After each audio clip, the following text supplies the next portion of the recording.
Road మీద extra చేస్తానంటే అందరి మధ్య సమాధానం సమాధానం వద్దండి వద్దండి సమాధానం వద్దండి సమాధానం చెప్తానంటే చెప్తావా చెప్తావా చెప్పే సమాధానం చెప్తావా వద్దండి చెప్పని చెప్ప అమ్మా ఇంకొకసారి వద్దండి. చెప్పకుండా ఎక్కడికన్నా వెళ్ళావనుకో రోడ్డు మీద కొడతాను.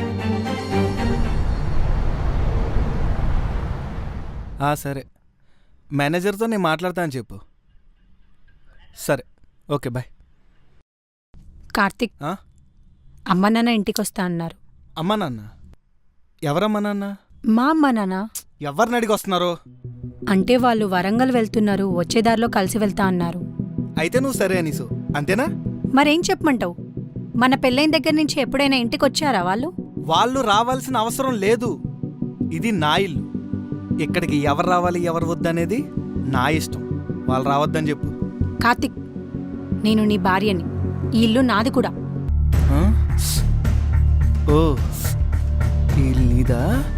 కార్తిక్, నొప్పిలేస్తుంది.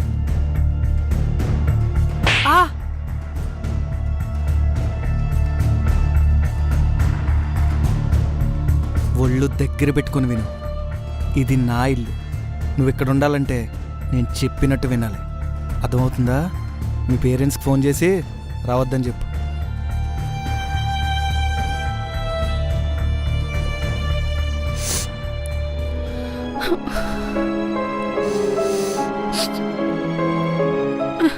పేరెంట్స్ ఒక అమ్మాయికి పెళ్లి చేసే ముందు అబ్బాయి అందంగా ఉన్నాడా, వాడికి ఆస్తిపాస్తులున్నాయని మాత్రం చెక్ చేస్తారు. కనీసం వాడు ఎలాంటి వాడని మాత్రం చూసుకోరు. వాడికి పోషించే స్తోమత ఉంటే చాలు. అదే ఒక అమ్మాయి క్యారెక్టర్ని నలుగురు చెప్పిన దాన్ని బట్టి డిసైడ్ చేసేస్తారు. నీకెన్నిసార్లు చెప్పాను నా బట్టలు ఉతికిన వెంటనే ఐరన్ చేయమని? ఇప్పుడు నేనేం వేసుకోలే? అది ఇంకా ఆరలేదండి. నాకీ షర్ట్ కావాలి. నువ్వేం చేస్తావు నాకు తెలీదు. 10 నిమిషాల్లో ఉతికి ఐరన్ చేసి నాకి. 10 నిమిషాల్లో అలా ఎలా అవుతుందండి? ఏంటే నాకే ఎదురు చెప్తున్నావా? నాకే ఎదురు సమాధానం చెప్పా. 10 నిమిషాల్లో అవతం తెలిసినప్పుడు ముందే ఉతికి పెట్టుకోవాలి కదా. పొగరాన్ని. కార్తిక్, చాలింకా ఆపు. ఇవన్నీ భరించడం నా వల్ల కాదు. కార్తిక్, నేను నీ వైఫ్ని, కానీ కనీసం నువ్వు నన్ను అలా చూడవు. అట్లీస్ట్ మనిషిలాగానే ట్రీట్ చేసావా? నీకోసం జాబ్ వదులుకున్నా, ఇల్లు వదులుకున్నా, ఫ్యామిలీని వదులుకున్నా, నీతో కేవలం హ్యాపీగా ఉండాలని చెప్పేసి. ఆఖరికి నా ఫ్రెండ్స్తో మాట్లాడడం కూడా మానేసా, నీకు నచ్చదని చెప్పేసి. నేను నీ భార్యలా ఉండడానికి అన్ని రకాలుగా ట్రై చేశా, కానీ నువ్వేం చేసావు? నన్ను టార్చర్ చేయడం తప్ప. నా వల్ల కాదు ఇదంతా. నేను వెళ్ళిపోతున్నాను. నన్ను ఆపడం నీ వల్ల కాదు. అరే భలే కోపం వస్తుందే. చూడు, నువ్వు వెళ్ళాలనుకున్నా నేను నిన్ను వెళ్ళలేము. అర్థమైందా? నేను వెళ్తున్నా, నన్ను ఆపాలని చూడకు. అబ్బా వెళ్తావా? సరే, ఎలా వెళ్తావో నేను చూస్తానే. ఏంటి ఎక్స్ట్రాలు చేస్తున్నావు? ఎక్కడికి వెళ్తావే? ఎక్కడికి వెళ్తావా? Stop it. పెళ్ళాన్ని కొట్టడానికి సిగ్గులేదురా నీకు? సార్, ఇది మా పర్సనల్ విషయం. తిను నా వైఫ్. దయచేసి ఇందులో కలవ చేసుకోకండి. ఇది పర్సనల్ మ్యాటర్ కాదు, క్రైమ్. మా చెల్లి జరిగింది మొత్తం నాతో చెప్పింది. చెల్లా? ఏంటమ్మా, ఇంట్లో అంతా బాగున్నారా? అంతా బాగున్నారన్నయ్య. చేతికి ఆ డబ్బేంటమ్మా? ఏం లేదన్నయ్య, ఇంట్లో వంట చేస్తుంటే కాలింది. వంట చేసేటప్పుడు అక్కడ దెబ్బలు తగులుతాయమ్మా?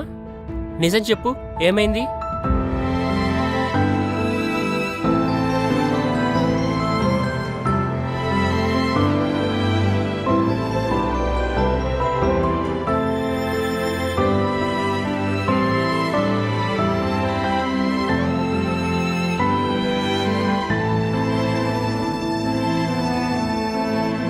అలాంటి వాడితే ఎందుకుంటున్నావమ్మా? మన ఇంటికి వచ్చేయచ్చు కదా.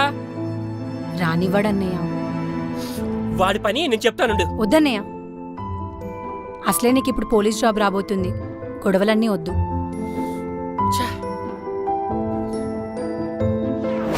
నువ్వు మా చెల్లిని టార్చర్ చేసింది మొత్తం ఇందులో రికార్డ్ అయింది. దీన్ని ఎవిడెన్స్ గా పెట్టుకొని నీ మీద కేసు ఫైల్ చేస్తా. ఇప్పుడు నీకు స్టేషన్ లో టార్చర్ అంటే నేను చూపిస్తా. పద. సార్ ప్లీజ్ సార్ వద్దు. సంగీత, నువ్వైనా చెప్పు సంగీత. ఇక నుంచి నిన్ను కొట్టం కాదు కదా, కనీసం చేయి కూడా ఎత్తను. ప్లీజ్ సంగీత, చెప్పు సంగీత. ఇప్పుడు కూడా నువ్వు ప్రేమతో కొట్టనని చెప్పట్లేదు చూడు, భయంతో చెప్తున్నావు. నాకు నమ్మకం లేదు.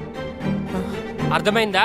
పద, అది take కాదు him సార్, to నా మాట custody. వినండి సార్. సంగీత ప్లీజ్ సంగీత, ఒక్క ఛాన్స్. రారా రారా సంగీత రాకరావని. ప్లీజ్ సంగీత, రారా ఒక్క అంటే- ఛాన్స్ సంగీత, ఒకసారి నా మాట రా, విను స్టేషన్కి పద. సంగీత ప్లీజ్, ఒక్కసారి సంగీత ప్లీజ్ సంగీత, సంగీత